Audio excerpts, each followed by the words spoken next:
اليوم أيها الأحبة قلوبنا تتفطر عندما نجد شبابنا يتشبهون بالكفار.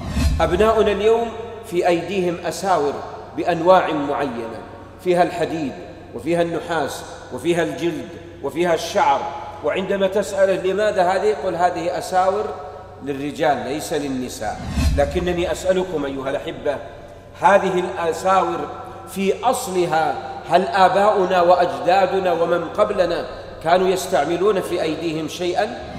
ما كانت تعرف هذه، إنما استخدمها الغرب، وربما نقول فساقهم وفجارهم. أما نحن فرجال لا يجوز لنا أن نستعمل تلك.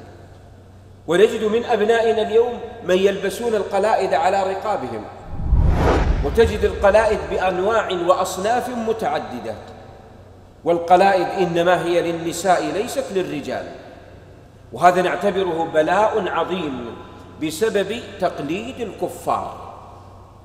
ثم وجد من أبناء الإسلام من يضع على أذنيه قروطا كمثل المرأة، لا فرق.